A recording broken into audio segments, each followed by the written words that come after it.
பிரம்மத்தை அறிந்தவன் பிரம்மமாகிறான் அப்படின்னு ஒரு பெரியவர் பேசினார் ஒரு கோவிலில். தைத்திரிய உபனிஷத்து அப்படி சொல்லுதான். இதை கேட்கும் பொழுது நமக்கு ஒரு சந்தேகம் வரும். அது எப்படி? பிரம்மத்தை அறிந்தவன் பிரம்மமாகிறான்னா, சிங்கத்தை அறிந்தவன் சிங்கமாகிறானா, தோசையை அறிந்தவன் தோசை ஆகிறானா? இப்படிப்பட்ட சந்தேகம் நமக்கு வர்றதில் ஒன்றும் ஆச்சரியம் இல்லை. இது இயற்கை. இதுக்கும் அந்த பெரியவரே பதில் சொல்கிறார். சிங்கம் வேற, நாம் வேற. அதனால் சிங்கத்தை அறிந்தவன் சிங்கமாக மாட்டான். ஆனால் பிரம்மம் வேறு, நாம் வேறு இல்லை. அதனால் பிரம்மத்தை அறிந்தவன் பிரம்மமாகிறான் அப்படிங்கிறது அவரோட விளக்கம். மனிதன் அவன்தான் தான் பிரம்மங்கிறது தெரியாதனால தான் அதை வேறு எங்கேயோ தேடிகிட்டு இருக்கிறான். கடைசியில் அது தான் தாங்கிறது புரிஞ்சுக்கிற பொழுது அவன் பிரம்மம் ஆகிடுறான். இதை விளக்கிறதுக்கு ஒரு உபநிஷத்து கதையே இருக்குது. நமக்கு தெரிஞ்ச கதை தான், ஆனால் அதை வேறு விதமான அர்த்தத்தில் விளையாட்டாக சொல்லிகிட்டு இருக்கிறோம். ஒரு சமயம் ஒரு 10 நண்பர்கள் ஒரு காட்டு வழியாக போய்கிட்டுருக்குறாங்க. குறுக்க ஒரு நதி, அதை கடந்து அடுத்த பக்கம் போகணும். எல்லோரும் ஒரு வழியாக கடந்து அடுத்த கரைக்கு போய் சேர்ந்துட்டாங்க. அங்கே போய் சேர்ந்ததுக்கப்புறம் எல்லோரும் பத்திரமா வந்து சேர்ந்துட்டோமா அப்படின்னு தெரிஞ்சுக்கிறதுக்காக எண்ணி பார்க்குறான் அந்த கூட்டத்து தலைவன். அவங்க மொத்தம் 10 பேர். ஆனால் அவன் எண்ணி பார்க்குறப்போ 9 தான் வருது. ஏன்னா அவன் தன்னை விட்டுவிட்டான். எதிரில் நிற்கிறவங்கள மட்டுமே எண்ணுறான். ஐயோ 10வது ஆள் எங்கேங்கிறான், பதறான். சரி நீ இரு, நான் எண்ணி பார்க்குறேன்னு சொல்லிவிட்டு இன்னொருத்தன் வந்து எண்ணுறான். அவனும் தன்னை விட்டுட்டு எண்ணுறான். 9 தான் வருது. எல்லோரும் கொய்யோ முறையோன்னு கத்த ஆரம்பிச்சிட்டாங்க. அந்த சமயத்தில் ஒரு பெரியவர் அந்த பக்கமாக வர்றார். என்ன விஷயம்னு விசாரிக்கிறார். 10வது ஆள் 6 அடிச்சுட்டு போட்டுது அப்படின்னு சொல்லி இவங்க அழறாங்க. சரி அழாதீங்க அப்படின்னு சொல்லி அந்த தலைவனை பார்த்து இப்படி வாங்குறார். வர்றான். இப்போ எனக்கு முன்னாடி ஒரு தரம் எண்ணு பார்க்கலாம்ங்கிறார். 1 2 3ன்னு ஆரம்பித்து 9ல் வந்து முடிக்கிறான். உடனே பெரியவர் நீ தான் அந்த 10வது ஆள் அப்படிங்கிறார். இது உண்மை. நாம் தான் அது. நாம் தான் நம்மளை வேறு எங்கேயோ தேடிகிட்டு இருக்கிறோம். நாம் எங்கேயோ தேடிகிட்டு இருக்கிறோமே, அந்த பிரம்மம் நாம் தான். இப்படி ஒரு பெரிய உண்மையை விளக்கிறதுக்காக தான் அப்படி ஒரு கதை சொல்லப்பட்டது. ஆனால் அதை வந்து நாம் வேறு விதமாக வேடிக்கையாக உபயோகப்படுத்திக்கிட்டு இருக்கிறோம். எப்படி தெரியுமா? ஒரு ஆற்றங்கரையில் ஒரு 10 பேர் முழிச்சுக்கிட்டே நின்றுக்கிட்டு இருந்தாங்களாம். அந்த பக்கமாக வந்த ஒருத்தன் ஏன் இப்படி முழிச்சுக்கிட்டு நிற்கிறீங்கன்னு கேட்டிருக்கிறான். எங்களுக்கு நீச்சல் தெரியாது, நாங்கள்லாம் அடுத்த கரைக்கு போய் சேரணும் அப்படின்னு நாங்களாம். சரி நாங்கள் விட்டுட்டு போய் விட்றேன். எல்லாரும் அக்கறைக்கு போய் சேர்ந்த உடனே ஆளுக்கு ₹1 வீதமாக மொத்தம் ₹10 எனக்கு கொடுக்கணும் அப்படின்ட்டுருக்கான் இவன். சரின்னு ஒத்துக்கிட்டாங்க. இவன் ஒவ்வொருத்தராக கையை பிடிச்சி மெதுவாக ஆற்றுல இறக்கி அழைச்சிட்டு போயிட்டான். 9 பேரை கரை சேர்த்துட்டான். 10வது ஆள் பாதி ஆற்றுல போயிட்டுருக்கிறப்போ திடீர்னு வெள்ளம் வந்துட்டுது. புடி நழுவி போச்சு. கையை விட்டுட்டான். வெள்ளம் அடிச்சிட்டு போட்டுது. அழைச்சிட்டு வந்தவன் நீச்சல் அடித்து தட்டு தடுமாறி கரைக்கு வந்து சேர்ந்துட்டான். கரையில் இருந்தவங்களுக்கு இந்த விஷயம் தெரியாது. இருந்தாலும் இவன் உடம்பு பூரா நனைஞ்சி கொஞ்சம் அதிகமாக மூச்சு வாங்க நின்றுக்கிட்டு இருந்தானா, ஏங்க ஏன் இப்படி மூச்சு வாங்குது, என்ன விஷயம் அப்படின்னு கேட்டாங்களாம். அதுக்கு இவன் கொஞ்சமாக அலட்டிக்காமல் சொன்னானா, வேறு ஒன்றும் இல்லை, நீங்கள் கொடுக்க வேண்டிய ₹10 ₹1 குறைஞ்சி போச்சு அவ்வளவுதான் அப்படின்னானா. ஒருத்தர் அவசரமாக போய்கிட்டு இருந்தார். எங்கே போய்கிட்டு இருக்கீங்க அப்படின்னு கேட்டார் ஒரு பெரியவர். கடைக்கு போகிறேன் சார், சாமான் வாங்கிறதுக்கு அப்படின்னார். அங்கே போகிறதுக்கு முன்னாடி தெரிஞ்சிக்க வேண்டியதெல்லாம் தெரிஞ்சுக்கிட்டீங்களா அப்படின்னு கேட்டார் பெரியவர். கடைக்கு போய் காசை கொடுத்து ஒரு பொருளை வாங்கிட்டு வரப்போகிறோம், இதில் தெரிஞ்சிக்க வேண்டியது என்ன இருக்குது அப்படின்னார் அலட்சியமாக. இப்போ அந்த பெரியவர் பேச ஆரம்பித்தார். இந்த உலகத்தில் எந்த ஒரு செயலில் இறங்குறப்பவும் நாம் நல்லா ஆலோசனை பண்ண வேண்டிய விஷயம் 5 அப்படின்னார். உதாரணமாக ஒருத்தன் கடைக்கு போய் ஏதோ ஒரு பொருளை வாங்கிட்டு வர போகிறான்னு வச்சுக்கங்களேன். அப்போ கூட அவன் 5 விஷயங்களை பற்றி தெரிஞ்சுக்க வேண்டியிருக்குது அப்படிங்கிறார் அவர். முதல்ல அந்த பொருள் எப்படிப்பட்டது அப்படிங்கிறத தெரிஞ்சுக்கணும். 2வதாக தன்னை பற்றியும் தெரிஞ்சுக்கணும். அப்போ தான் அந்த பொருள் தனக்கு தேவையா இல்லையா அப்படிங்கிறத புரிஞ்சுக்க முடியும். 3வதாக தெரிஞ்சுக்க வேண்டியது ஒன்று இருக்குது. அது என்னென்னா அந்த பொருளை அடையிறதுக்கு வழி என்ன அப்படிங்கிறத தெரிஞ்சுக்கணும். அதாவது எவ்வளவு பணம் கொடுத்தா அது கிடைக்கும், இது மாதிரியான விஷயங்கள். 4வதாக அந்த பொருளை அடையிறது மூலமாக நாம் அடையக்கூடிய பயன் என்ன அப்படிங்கிறதையும் உணரணும். 5வது அந்த பொருளை அடையிறதுல இருக்கக்கூடிய தடை எது அப்படிங்கிறதையும் நாம் தெரிஞ்சுக்கணும். பெரியவர் பேசுகிறது ஏதோ தத்துவம் மாதிரி தெரியுது இல்லையா? தத்துவம்தான். அதாவது இப்படி உலகியல் வாழ்க்கையில் சின்ன சின்ன விஷயங்கள்லேயே நாம் 5 விஷயங்களை தெரிஞ்சுக்க வேண்டியிருக்குது. அது ரொம்ப அவசியமாக இருக்குது. பேரின்ப நிலைன்னு சொல்கிறாங்கள்ல, அது மாதிரி பெரிய சமாச்சாரங்கள்லேயும் இந்த 5 விஷயங்களை நாம் தெரிஞ்சுக்க வேண்டியிருக்குது. அதுக்கு பேர் என்னன்னா அர்த்த பஞ்சகம். வைணவ சமயத்தில் அர்த்த பஞ்சகம்ங்கிறது ரொம்ப பெரிய விஷயம். கடைக்கு போகிறது மாதிரி கடவுளை பார்க்க போகிறப்பவும் நாம் 5 விஷயங்களை தெரிஞ்சுக்கணுமா. முதல்ல பரம்பொருள் அப்படிங்கிறது என்ன, அதோட தன்மைகள் என்ன, இதை தெரிஞ்சுக்கணும். இதுக்கு பேர் என்னென்னா பரமாத்ம ஸ்வரூபம் அப்படின்னு பேர். ரெண்டாவது, நாம் யார், நம்மோட தன்மை என்ன அப்படிங்கிறத தெரிஞ்சுக்கணும். நான் யாருன்னு எனக்கே தெரியலங்கிறப்போ இதை நான் சொல்கிறேன்னு இது என்னுடையதுன்னு சொல்கிறது தப்பு தானே. அப்புறம் மூணாவது விஷயம், பரம்பொருளை நாம் அடையிறதுக்கு வழி எது, இதை தெரிஞ்சுக்கணும். இது உபாய ஸ்வரூபம் அப்படின்னு பேர். நாலாவது விஷயம், நாம் அடைய வேண்டிய பயன்கள் என்ன அப்படிங்கிறத தெரிஞ்சுக்கிறது. இதுக்கு புருஷார்த்தம் அப்படின்னு பேர். அஞ்சாவது, அந்த பயனை அடைய விடாமல் தடுக்கிற தடைகள் யாவை அப்படிங்கிறத தெரிஞ்சுக்கிறது. இது விரோதி ஸ்வரூபம். இதைத்தான் தடையியல் அப்படின்னு சொல்கிறாங்க. அதாவது பரமாத்மாவை பற்றிய அறிவு, ஜீவாத்மாவை பற்றிய அறிவு, உபாயம் பற்றிய அறிவு, புருஷார்த்தம் பற்றிய அறிவு, இந்த 4 அறிவுக்கும் எதிரடையாக, அதாவது அதையெல்லாம் தப்பாக புரிஞ்சுக்கிறதால உண்டாகக்கூடிய அறிவு விரோதி ஸ்வரூபம். என்ன இது தகவலில் ஏதாவது கதை சொல்லுவீங்கன்னு பார்த்தா ஏதோ தத்துவம் பேசிக்கிட்டு இருக்கிறீங்களே அப்படின்னு நினைக்கலாம். இதுவும் தெரிஞ்சிக்க வேண்டிய ஒரு பெரிய விஷயந்தான். காதில் போட்டு வச்சா எப்போவாவது உபயோகப்படும். என்னுடைய நண்பர் ஒருத்தர் ஒரு நாள் என்கிட்ட சொன்னார், சார், அடுத்த மாதம் தஞ்சாவூரில் ஒரு கல்யாணம், போகிறதா வேண்டாமா அப்படின்னு ஒரே குழப்பமாக இருக்குது அப்படின்னார்.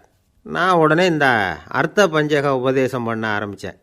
அவர் எல்லாத்தையும் பொறுமையாக கேட்டுவிட்டு, சரி சார், நான் போகிறதுன்னு முடிவு பண்ணிவிட்டேன்னார். எப்படி இந்த முடிவுக்கு வந்தீங்க அப்படின்னு கேட்டேன். அவர் சொன்னார், சார், அந்த 2வது பாயிண்ட் ஒன்று சொன்னீங்களே, அதை புரிஞ்சுக்கிட்டதுக்கு அப்புறம்தான் இந்த முடிவுக்கு வந்தேன் அப்படின்னார். என்ன 2வது பாயிண்ட்டுன்னு? அதாவது தன்னை பற்றி புரிஞ்சுக்கணும் அப்படின்னு சொன்னீங்க.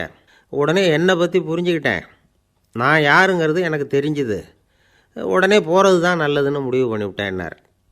நீங்கள் யாருன்னு கேட்டேன். நான் தான் சார் அந்த கல்யாணத்தில் தாலி கட்ட வேண்டிய மாப்பிள்ளை அப்படின்னார். ஒரு நண்பர் இருக்கார், எப்போ பார்த்தாலும் கையில் ஒரு புத்தகம் இருக்கும். புத்தகம் இல்லாமல் எங்கேயும் புறப்பட மாட்டார். எதுக்காக இப்படி எடுத்துகிட்டு போகிறீங்க அப்படின்னு கேட்டால், எனக்கு இது ஒரு நல்ல நண்பன் மாதிரி, இந்த காலத்தில் எங்கே போனாலும் காத்திருக்க வேண்டியிருக்கு, அது மாதிரி சமயத்தில் நான் நண்பன் கூட பேசிக்கிட்டு இருப்பேன் அப்படிம்பாரான். ஒருத்தர் ஒரு பெரிய அரச பதவியில் இருந்தார். அவர் பதவியிலேருந்து இறங்க வேண்டிய சூழ்நிலை. அரசு கொடுத்துருந்த வீட்டை விட்டுட்டு வெளியில் வர்றார். வரும்பொழுது 2 கையிலையும் 2 பெட்டியை எடுத்துகிட்டு வந்தாராம். சார், உங்களுடைய உடைமைகள் அப்படின்னு கேட்குறாங்க அங்கே இருந்த ஊழியர்கள். இவர் தன்னுடைய கையில் இருக்கிற பெட்டியை காட்டி, இதுதான் என்னுடைய சொத்து அப்படின்னாராம்.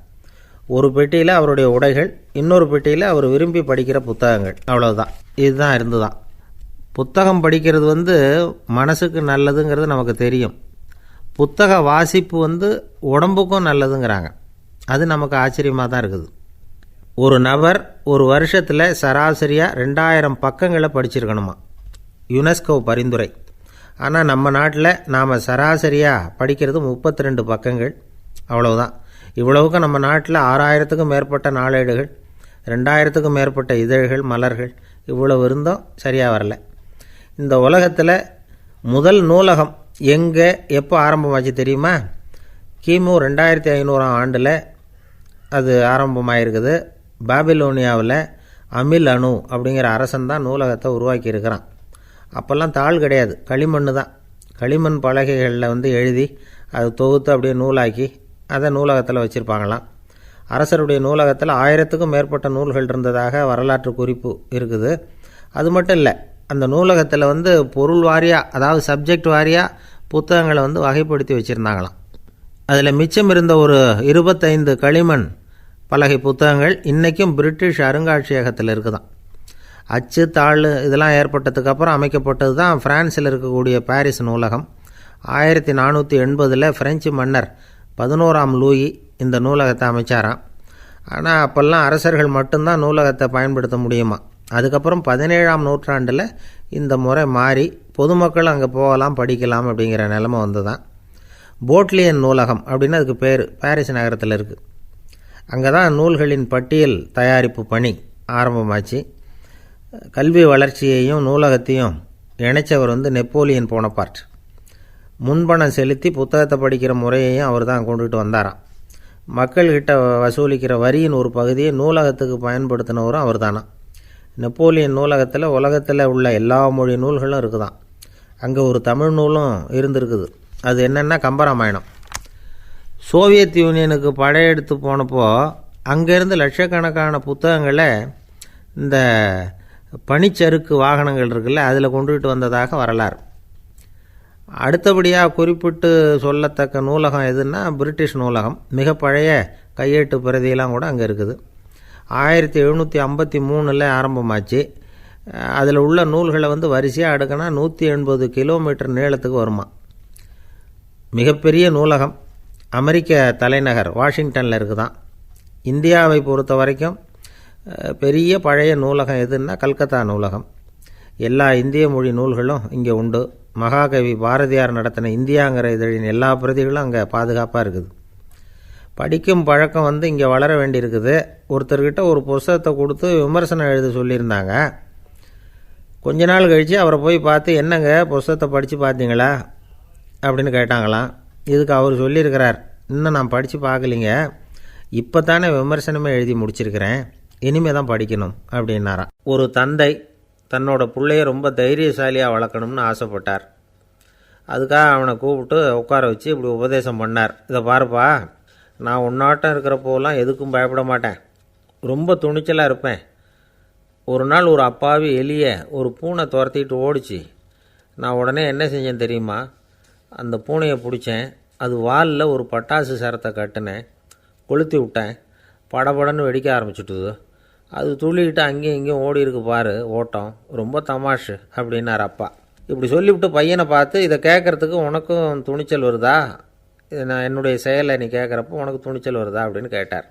வருதுன்னா பையன். எப்படின்னா அப்படிங்கிற விவரத்தையும் சொன்னான் அவன். அதாவது எலியை விரட்டினத்துக்காக பூனை வாலில் பட்டாசு கொளுத்துனீங்க நீங்கள், பூனையை விரட்டினத்துக்காக உங்கள் கழுத்தில் பட்டாசு சரத்தை மாட்டினா என்னென்னு தோணுது எனக்கு அப்படின்னா பையன்.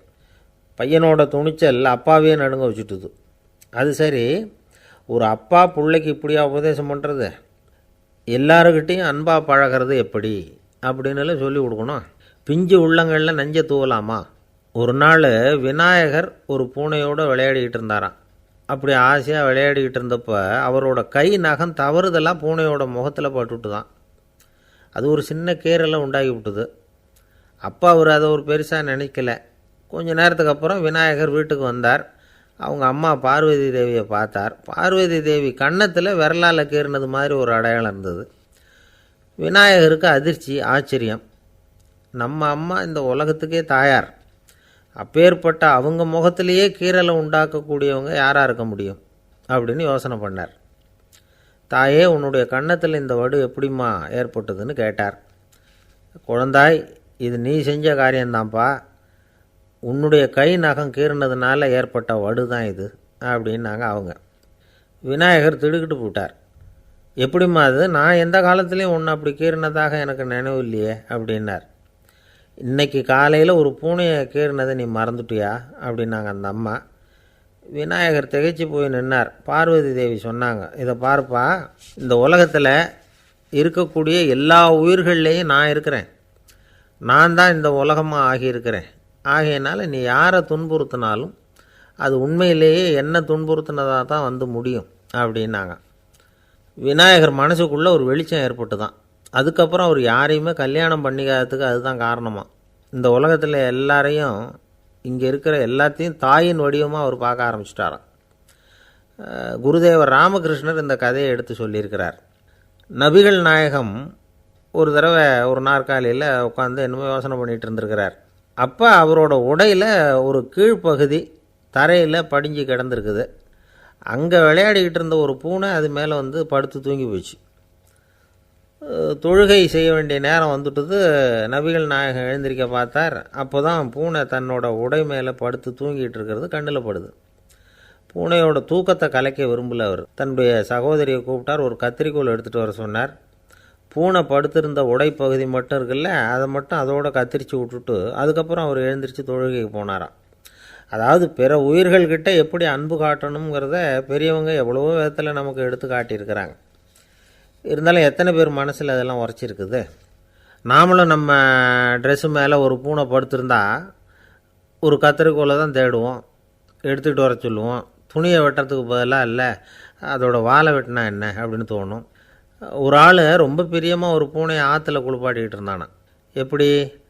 அந்த பூனையை ஆற்று தண்ணியில் அமுக்கி அமுக்கி குளிப்பாட்டிக்கிட்டு இருக்கிறான். அந்த வழியாக போன பெரியவர் ஒருத்தர் இதை பார்த்தார். இதை பார்ப்பா, பூனையை அது மாதிரி ஆற்று தண்ணியில் அமுக்கி குளிப்பாட்டாத, மூச்சு திணறி செத்து போடும் அப்படின்னு அட்வைஸ் பண்ணார்.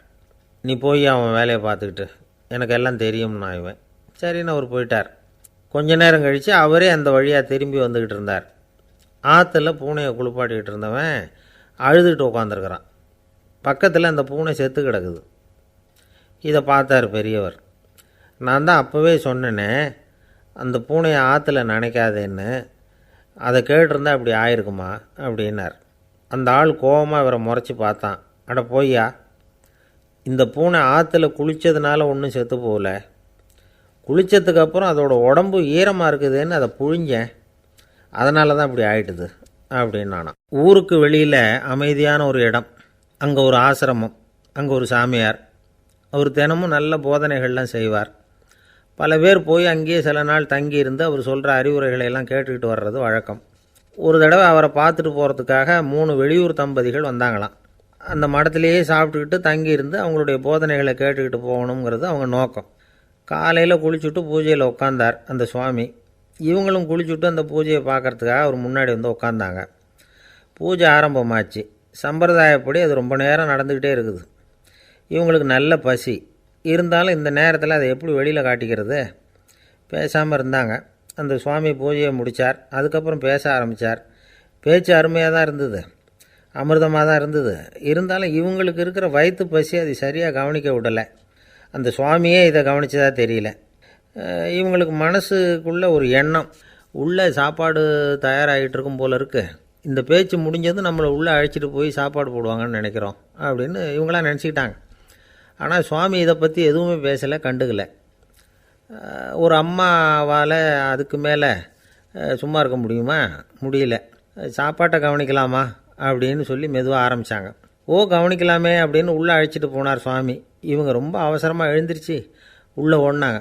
அங்கே ஒரு மேஜை மேலே ஒரு கிண்ணம் மூடி இருந்தது. ஓ இதுதான் சாப்பாட்டு மேஜை போல இருக்குது, இங்கே சாப்பாடு வந்துடும் அப்படின்னு நினச்சாங்க. உடனே போய் சுற்றி உட்காந்துக்கிட்டாங்க.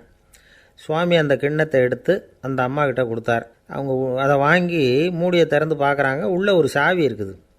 ஓ சரிதான், இது சமையலறை சாவி போல் இருக்குது, அங்கே போய் அதை திறந்து சாப்பாட்டை நாமே எடுத்துக்கிட்டு வந்து இங்கே வச்சுக்கிட்டு சாப்பிட்ணும் போல இருக்குது அப்படின்னு நினச்சாங்க. சாவி இருக்கு இல்லையா, வாங்க பூட்டு நிறையா காட்டுறேன் அப்படின்னு சுவாமி அவங்கள அழைச்சிட்டு போனார், காட்டினார்.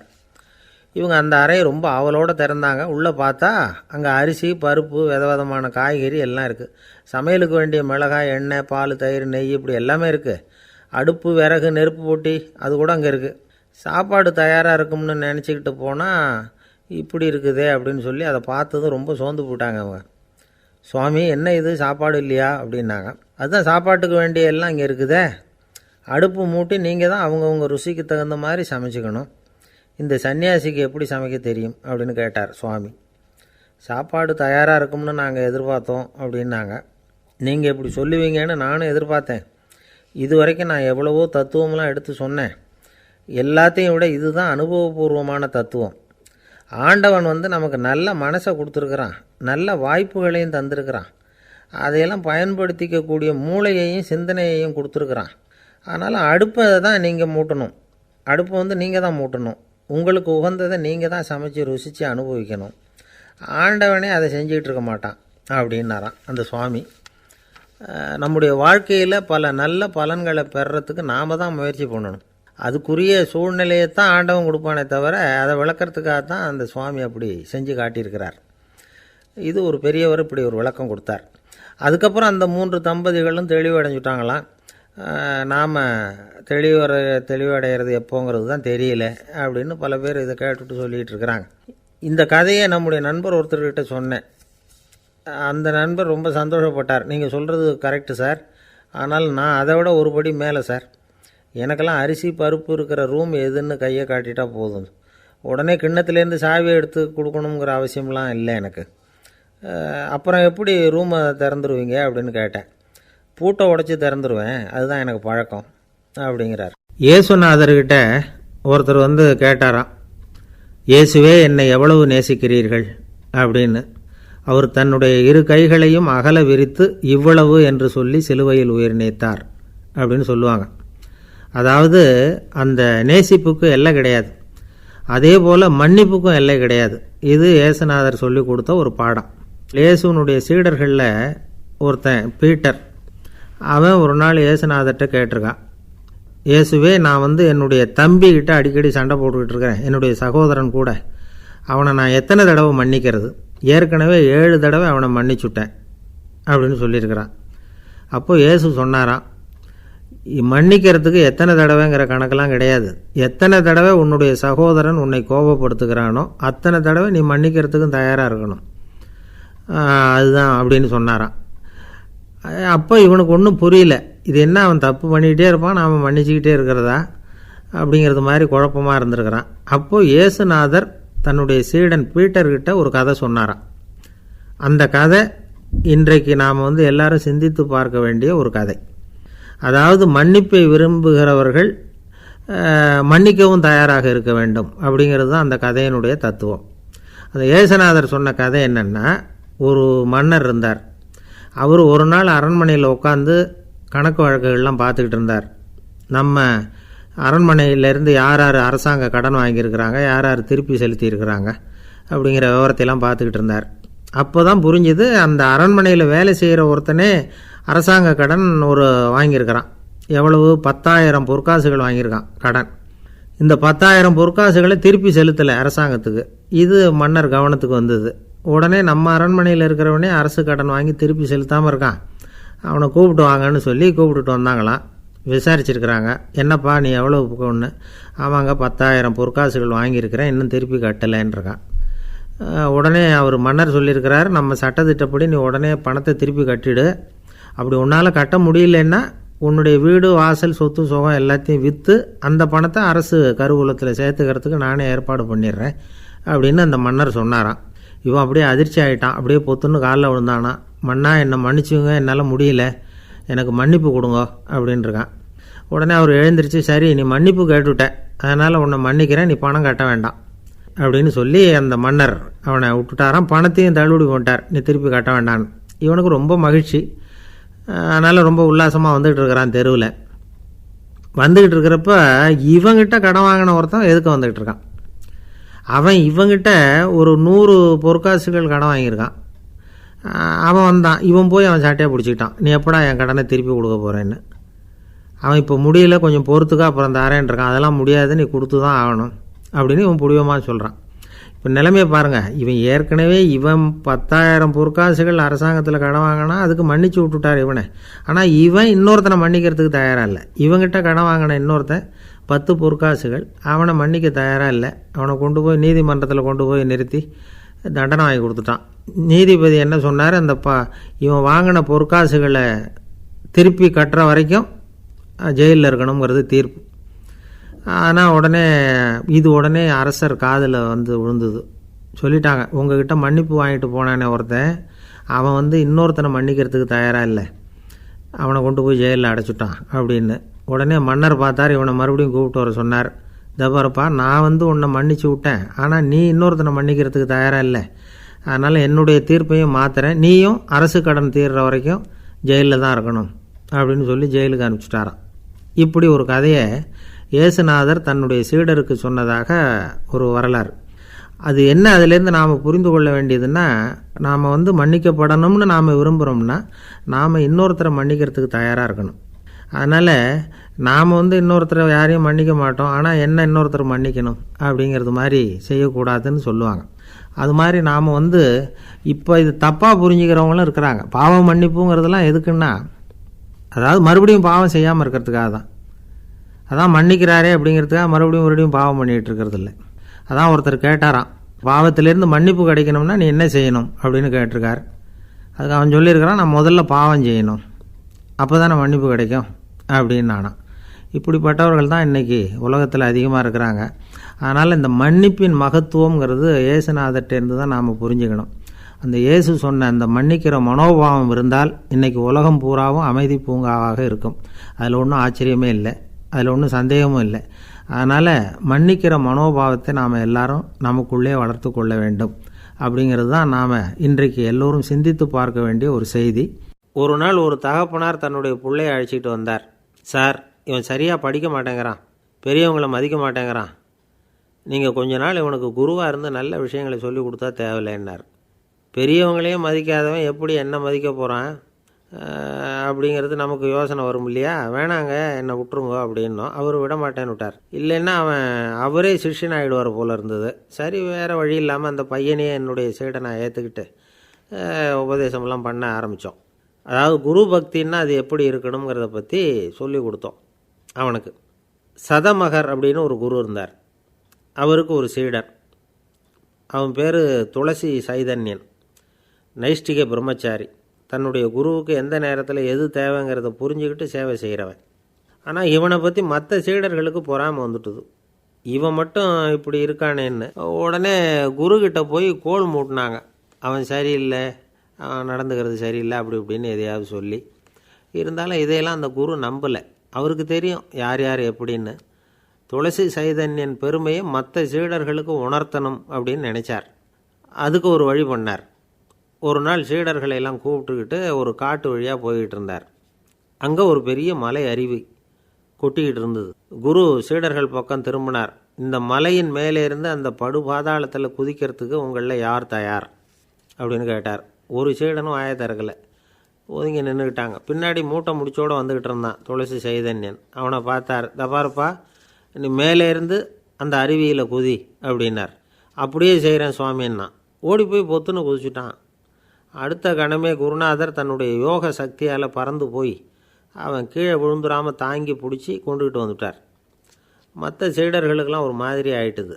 அடுத்தபடியாக என்ன பண்ணலாம்னு யோசித்தாங்க இவனை மாட்டி விடுறதுக்கு. ஒரு நாள் வெத்தலை அடிக்கிற ஒரு சின்ன உரலையும் உலக்கையையும் எடுத்து ஒளிய வச்சுட்டாங்க. சதமகர் சன்னியாசி இல்லை, அவர் வெத்தலை போடுவார். பல்லு சரியில்லை, அதனால் இடித்து தான் வெத்தலையை போடணும். திடீர்னு வெத்தலை பாக்கு கேட்டார். வழக்கமாக உரலில் இடித்து தர்றது தான் துளசியின் பழக்கம். உரலை தேடினா கிடைக்கல, என்ன பண்ணுறது?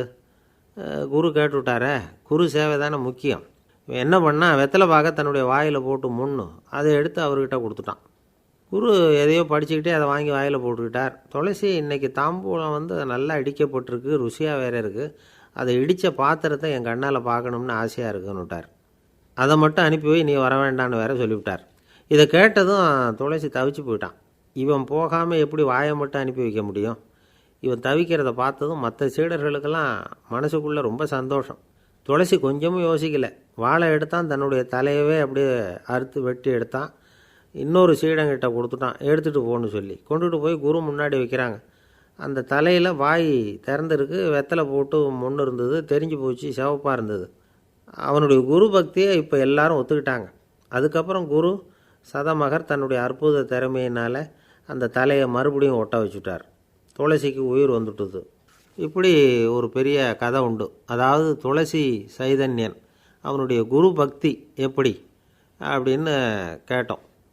ரொம்ப அபாரம் அப்படின்னு அந்த பையன் அடக்கமாக, சும்மா விளையாட்டுக்காக தான் அப்படி அவங்ககிட்ட கேட்டோம். ஏன்பா உன்னுடைய குரு பக்தியை என்கிட்ட காட்டுறதுக்கு உன்னோட கழுத்தை நீயே அறுக்கணும்னு நான் சொன்னான், அதை நீ செய்வியா அப்படின்னு கேட்டோம். என்னுடைய கழுத்தை நானே அறுக்க வேண்டிய அவசியம் இல்லை சார் அப்படின்னா அவன். ஏண்டான்னு, அதே காரியத்தை தான் இனிமேல் நீங்கள் தினமும் செய்ய போகிறீங்களே சார் அப்படிங்கிறான். இந்த உலகத்தில் எல்லாருக்கும் மகிழ்ச்சி தரக்கூடிய ஒரு பொருள் எது?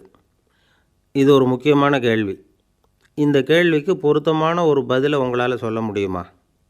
அதாவது கொஞ்சம் யோசித்து பார்த்தா பணம்னு சொல்லலாமா? இப்போ கையில் காசு இல்லாதவங்ககிட்ட ஒரு 10 ரூபாயை கொடுத்தா அது அவனுக்கு சந்தோஷத்தை கொடுக்கும். ஏற்கனவே வருமான வரி பிரச்சனையில் சிக்கி இருக்கிறவர்கிட்ட இன்னும் கொஞ்சம் பணம் இந்தாங்கன்னு சொல்லி கொடுத்தோம்னா அது அவருக்கு சங்கடத்தை தான் கொடுக்கும். அதனால் அந்த கேள்விக்கு பணங்கிறது பொருத்தமான பதிலாக இருக்க முடியாது. கேள்வி என்னென்னா, இந்த உலகத்தில் எல்லாருக்கும் மகிழ்ச்சி தரக்கூடிய ஒரு பொருள் எது? சரி, இனிப்புன்னு சொல்லலாமா?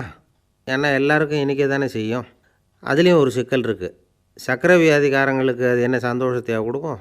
ஆக எல்லாருக்கும் வேறுபாடு எதுவும் இல்லாமல் மகிழ்ச்சியை கொடுக்கக்கூடியது வேறு ஏதோ ஒன்று இருக்குது. அது என்னன்னு கண்டுபிடிக்கணும். அதுதான் இன்றைக்கி தகவல். இப்போ அதை கண்டுபிடிக்கணும்னா இந்த கதையை கேட்கணும். அது என்ன கதைன்னா, ஒரு ஊரில் ஒரு ராஜா இருந்தார். அவருக்கும் இதே சந்தேகம் வந்துட்டுது. அதாவது எல்லாருக்கும் இன்பம் தரக்கூடிய பொருள் எது அப்படின்னு. இதுக்கு பதில் தெரிஞ்சுக்கிறதுக்கு ஆசைப்பட்டார். சரி, அதுக்கு என்ன செய்யலாம்னு யோசனை பண்ணார். நாட்டு மக்களுக்கு பகிரங்கமாக ஒரு அறிவிப்பு கொடுத்தார்.